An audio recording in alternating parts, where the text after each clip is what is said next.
కూటమి ప్రభుత్వం ముఖ్యంగా ఆంధ్రప్రదేశ్లో ఉన్న ప్రభుత్వం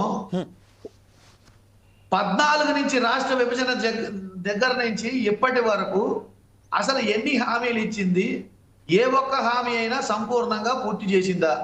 చట్టంలో పొందుపరిచిన అంశాలనే ఇంతవరకు పూర్తి చేయలేదు. ఒకటి.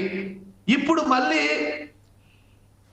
టాపిక్ డైవర్షన్ కోసం ఉన్న అంశాలని ఇచ్చిన హామీలని ఇంతవరకు గాడిలో పెట్టకుండా టాపిక్ డైవర్షన్ కోసం కొత్త పందాగా కొత్త మాటలు చెప్పడం అనేది ఈ ఆంధ్రప్రదేశ్ ప్రజల్ని, తెలంగాణ ప్రజల్ని ఏదో మేమేదో చేసేస్తున్నామని భ్రమలో పెట్టడానికి తప్పితే చంద్రబాబు నాయుడు గారి రాజకీయ జీవితంలో కూటమి ప్రభుత్వం అధికారం మొత్తం సమయంలో ఆంధ్రప్రదేశ్లో ఒక్కటంటే ఒక్క ప్రాజెక్ట్ అన్నా కానీ కనీసం మొదలు పెట్టారా?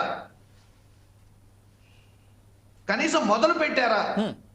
పూర్తి చేయడం సంగతి అట్లా ఉంచుదాం. మొదలు పెట్టారా? ఎందుకండి కళ్ళబొల్లి మాటలు? అప్పుడేమో విజన్ 2020 అన్నారు. తీరా విజన్ 2020 వచ్చేసరికి ఆయన అధికారంలోనే లేడు. మళ్ళీ విజన్ 47 అంటాడు, ఏదో భవిష్యత్తు ప్రణాళిక అంటాడు, గ్రాఫిక్ అంటాడు, లేదా ఇది అది కూరగాయలు వేస్తాను కార్గోలో అంటాడు, ఒలింపిక్స్ పెడతానంటాడు, ఆ ప్రాజెక్ట్ కడతానంటాడు, ఈ ప్రాజెక్ట్ కడతాను అంటాడు. దీన్ని చూసి మళ్ళీ తెలంగాణ ప్రభుత్వం, తెలంగాణ నాయకులు మళ్ళీ ఏదో నిజంగానే జరిగిపోతుందని కంగారు పడటం.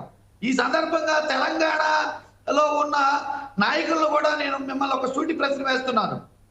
అసలు ఉమ్మడి ఆంధ్రప్రదేశ్ ఉండగా కూడా ముఖ్యమంత్రిగా చంద్రబాబు నాయుడు గారు కొంతకాలం పనిచేశారు కదా,